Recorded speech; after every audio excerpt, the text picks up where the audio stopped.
তারেক জিয়া এত টাকা কোথায় পান? তারেক রহমানের অর্থের উৎস কি?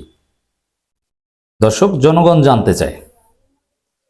ছাত্রদল যদি শিবিরের অর্থের উৎস জানতে চাইতে পারে, ছাত্রদল যদি নতুন দল জাতীয় নাগরিক পার্টির অর্থের উৎস জানতে চাইতে পারে, তাহলে জনগণ অবশ্যই বিখাসাতান ওভারঅল বিএনপির না, স্পেসিফিক তারেক রহমানের অর্থের উৎস জানতে চাইতেই পারে। যেমন তারেক রহমান লন্ডনে আছেন, তিনি যে বাড়িতে থাকেন আমি চিনি, অভিজাত একটা বাড়ি। সে বাড়ির ভাড়া কত, সে বাড়ির ভাড়া কে দেন এবং সেই টাকাটা কোথা থেকে আসে, বাড়ির ভাড়া এবং তার জীবনযাত্রা।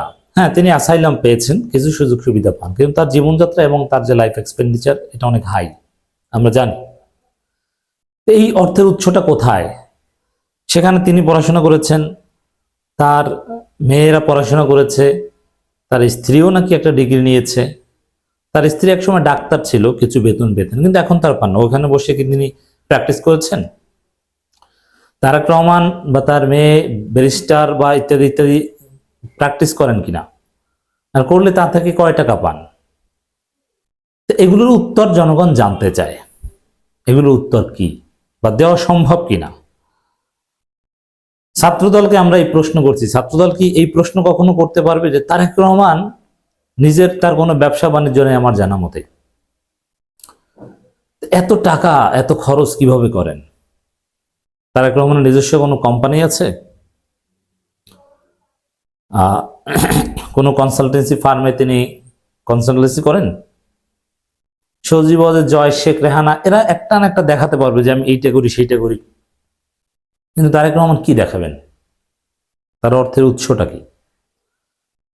শেখ রেহানার বাসা ভাড়া দিতেন সালমান এফ রহমান, এটা ফাঁস হয়ে গিয়েছিল। ঠিক ওই রকম তারেক রহমানের বাসা ভাড়াটা কে দেন? আব্দুল্লাহ মিন্টু দেন না এস আলম গ্রুপ দেন? যিনি দেন, এখন আমরা যদি সন্দেহ করি যে তারেক রহমান এবং সালাউদ্দিন আহমেদ যে ভারত ছিলেন, ভারতে থাকার সমস্ত খরচ টরচ নাকি এস আলম গ্রুপ বহন করত, তারেক রহমান একটা সেরকম কি না? যদি এস আলম গ্রুপ বহন না করে থাকে তাহলে কারা? আপনার ক্লারিফাই করুন, জনগণকে একটু জানান যে না না না না এস আলম গ্রুপ টাকা পয়সা দেয় না, আমাদের টাকা এখান থেকে আসে। যেহেতু পাবলিক ফিগার তারা, যেহেতু তারা পলিটিশিয়ান, এই জন্যে তাদের এগুলো জানার অধিকার রয়েছে, এটা তাদের প্রাইভেসির কোনো বিষয় না, এগুলো তারা জনগণকে জানাতে বাধ্য। যেমন আমরা আমিরে জামাত, বাংলাদেশ জামাত ইসলামের আমির ডাক্তার শফিকুর রহমানের বিষয়টা যদি বিবেচনায় নেই, তিনি জামাত ইসলামীর প্রধান, তার প্রাইভেট মেডিকেল কলেজ রয়েছে, আরো নানান ব্যবসা রয়েছে, তার পরিবারের ব্যবসা রয়েছে, স্ত্রী সন্তানদের চাকরি রয়েছে, ইত্যাদি ইত্যাদি। জামাতের কোনো নেতা যদি দল থেকে, জামাতে ফুল টাইমার আছে, এর মানে দলের বেতনে চলেন, দল থেকে বেতন নিলে কত টাকা নেন তার সব ভাউচার আছে, দলের টাকায় চলেন, এরকম জামাত নেতা আছে, শিবিরেও আছে, তবে শিবিরে খুব কম। দলের টাকায় চললে কত টাকা একবারে পই পই করে তার হিসাব দিতে পারবে, সব ভাউচারে লেখা। তাহলে তারেক রহমান দলের টাকায় চলেন কিনা? দলের টাকার হিসাবটা আমরা চাইলাম না এখানে।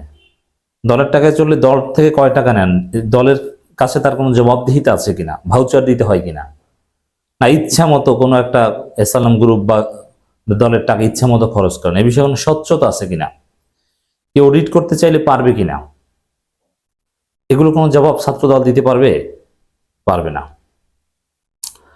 দর্শক, নিজেরা নিজেদের পার্টির প্রধানের ইনকাম সোর্স নিয়ে, টাকার অর্থের উৎস নিয়ে কোনো জবাব দিতে পারে না, এরা এসেছে অন্যের অর্থের উৎস জানতে। এটা হাস্যকর না? আগে তো নিজেরটা দেখতে হবে।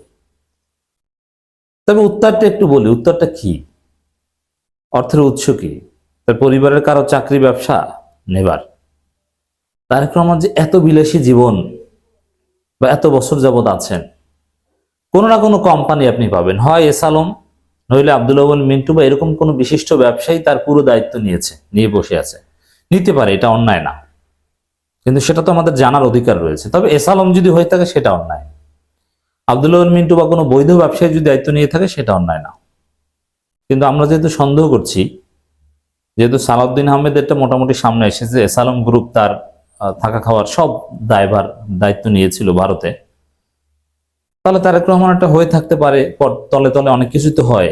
এস আলম গ্রুপের সাথে এস আলমের সাথে যেহেতু তারেক রহমান বৈঠক হয়েছে, এই জন্য তার খরচ টরচ দিতে পারেন।